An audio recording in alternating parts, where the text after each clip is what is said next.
ته رضای که نه؟ بالکل رضا یم مشرف صاحب، غفار صاحب. د مور او پلار در باندې صرف رضا نامه ولې ایښې ده؟ زما مطلب دی چې رضا خان نامه به یې در باندې ایښې وه، رضا ګل نامه به یې در باندې ایښې وه، رضا امیر نامه به در باندې ایښې وه، نو صرف رضا؟ دا ځکه صاحب چې زه هر وخت رضا یم، هر چاته رضا یم. لکه اوس تاسو وی چې رضا یې که نه، نو ما وی چې او رضا یم. دا ستا یو امتحان و او ته په خپل امتحان کې کامیاب شوې. جی ما چې څومره ټریننګ تاله درکړی دی د هغې څه مقصد دی؟ ما ته پته ده. تا ته څنګه پته ده؟ کښېنه. ما ته ځکه پته ده سر چې پیشو د خدای دپاره منګک نه نیسي. مطلب دا چې زه پیشو یم؟ نو صاحب زه منګک نه یم. ډېره لا ډېره لا ډېر ښه جواب دې راکړو. اوس به راشو د کار خبرې لا. راځه پی. زه تا یو میشن نه لیدم، میشن 420. که په دې میشن کې ته کامیاب شوې نو ته به مالا مال شي او زم. جی وایه. یو جینۍ ده. کوم ده؟ پوره خبره خو واوره که نه. یو جینۍ ده چې نوم یې دی شګفته. د هغې په کور کې یو نقشه پرته ده. چېرته پرته ده ما ته پته نشته. دا پیدا کول ستا کار دی. هغه نقشه به ماله روړې او بس. په هغه نقشه کې څه دي؟ دا چې نقشه روړي نو بیا به درته ووایم د جینۍ نوم دی شګفته. ټیک ده. رکشه.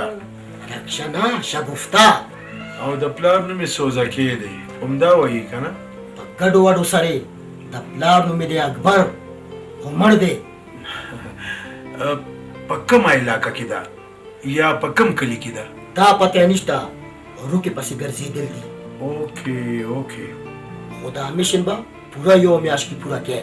ته غم مه کوه، د ځمکې په تل کې هم که وي که نه، نو د ځمکې د تل نه به یې هم راوباسم. نو ته زما په خبره ورسېدې؟ یس سر. په دې خاص لټون پسې به غفار صاحب رضا ضرور لیکي. همدا مو وی که نه سر؟ یس. خو سر ما چې رضا لیدلی نه دی هغه به زه څنګه پېژنم؟ ګډ کوېسچن. دا وخت لا د رضا تصویر اوس ستا کار دی چې تر شګفتې بازار څنګه رسېږي. اوکې سر، دا کار ستاسو په ما پرېږدئ. خو یو خبره بله، که په لاره کې هر قسمه څه پرابلم تا ته پېښېږي نو ته ما سره رابطه کولی شي. جی سر. ما ته اجازه؟ اوکې. السلام علیکم. وعلیکم السلام.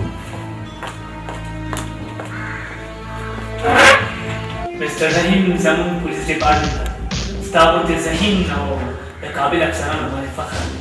Thank you, sir. Actually, Mr. Rahim ته ما یو سپیشل میشن راوغوښتی. میشن دا دی چې زمون د حکومت د ګاډي نه تقریبا 200 کیلو سونه اکبر نامې یو ډاکو لوټ کړی ده او زمون ګاډ او زمون ډرایور چې کوم دی سرکاري هغه یې وژلی او موږ ته د انویسټیګیشن نه پس دا معلومات شوي دي چې اکبر نامې ډاکو چې کوم دی چا وژلی دی او سونه یې چېرته ښخ کړی. اوس دا پته نشته چې سونه یې کوم ځای ښخ کړې ده، چېرته یې ښخ کړې ده. دا معلومات خو ستا کار دی. Right, sir. خو د اکبر ښځه بچي څوک خو به یې که نه سر؟ افکورس همدې خبرې لرل. اکچولي موږ د اکبر ډاکو د علاقې د خلکو نه پوښتنه وکړه نو موږ ته دا معلومات حاصل شو چې د اکبر ډاکو یو لور ده او نوم یې شګفته دی. تصویر هم نشته او پته نشته چې کوم ځای ده. کیدای شي چې اکبر ډاکو خپل لور ته نقشه ورکړې ده خزانې یا نښې نښانې ورته ښودلي، هغه په مناسب موقع باندې دا سره روکاږي او بیا یې خرڅوي.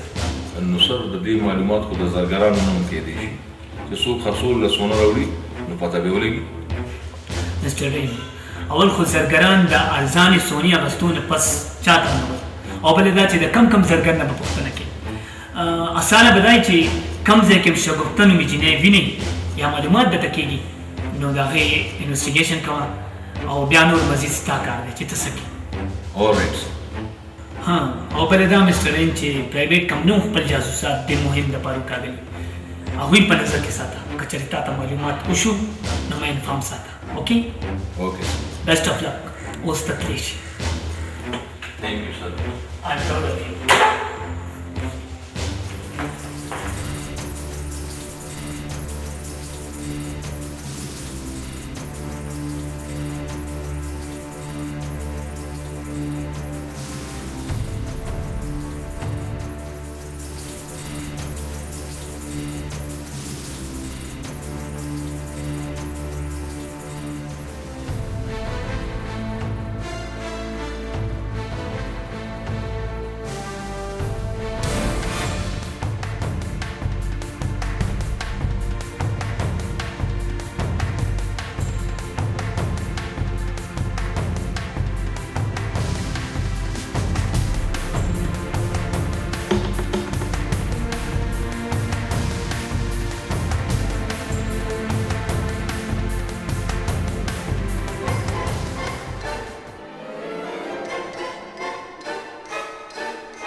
تیار شوی روان دی سی بچرته بچو اے هلو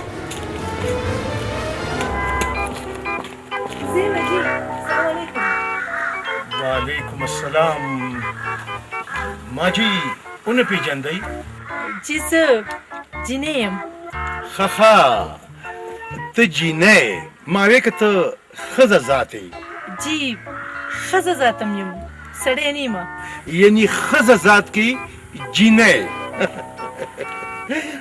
ته خو ماته ډېر کمعقل ښکاري ګډ په ښځه ذات کې خو ته ډېره هوښیاره وختې چې زما د کمعقلتوب هم درته پته ولګېد حالانکې زما عقل چې کوم دی نو هغه په پوندو کې دی خو زما پوندې چودي نو ټول عقل ته وتی خو بیا هم به هر حال که څه خدمت نو زه تابعدار یم جی زه د کور نه تښتم نو تخته که نه دا څه نوی کار خو نه دی ستا نه وړاندې ډېرې تښتېدلې دي تخته چا سره نو زه خو لا نه یم تښتېدلی که نه دا کمې چې تښتېدلې دي نو دا تپوس د هغې نه وکړه نو هغه به ته طریقه وښیي زه د مور او پلار د لاسه ډېره تنګ یم مور مې میره ده او پلار مې په لندن دی ډېر ظلمونه راباندې کوي ځکه مې کور پرېښودو نه که نه نو کور ورته مه پرېږده که نه کور ورته ولې پرېږدې دا ظلمونه خو در باندې ځکه کوي چې ته ورته دا کور پرېږدې په ارام هماغه کور کې ناسته اوسه او نه که خامخا دې شوق کېږي چې زه دې وتښتم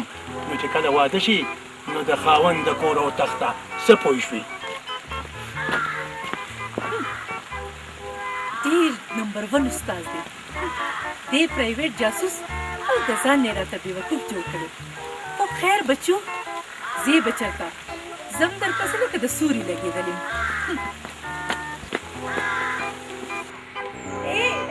یم خبره واوره که نه خبره واورې وعلیکم السلام وعلیکم السلام ما در باندې سلام نه دی اچولی ښه زه د کوره تښتم یوازې یم ستا په ما ډوزل نه سوځي ما د زړه لاندې سور خو نه دی بل کړی چې زړه مې وسوځي زما مطلب دا دی چې زه د کوره تښتم او ته راسره ډېر مدد نه کړې نو په خپلو خپو روانه نور د سره څه مدد وکړم زما مطلب دا دی زه یوازې پیغله یم په دې ځنګل کې روانه یم هسې نه څوک مې ونه تښتي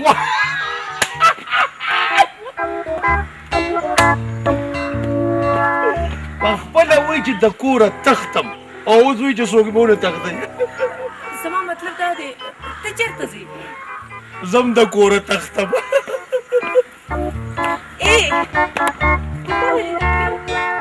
ما له یوې جینۍ سره واده کوي او زه هغې جینۍ سره واده کول نه غواړم د تا هغې جینۍ سره واده ولې نه کول غواړې یا خدایه پاکه نو په تا څه غم دی هغه ډېره ښایسته ده سمه د 14مې سپوږمۍ ده بس چې د 14مې سپوږمۍ ده نو بیا ورسره ولې واده نه کړې د هغې نخرې ډېرې دي که نه ډېرې دي خو ته کوم قسم جینۍ سره واده کول غواړې د ټولو ناول چې ګړینګنې یو سترګی وي او بل سترګی نه او دومره اوږده اوږده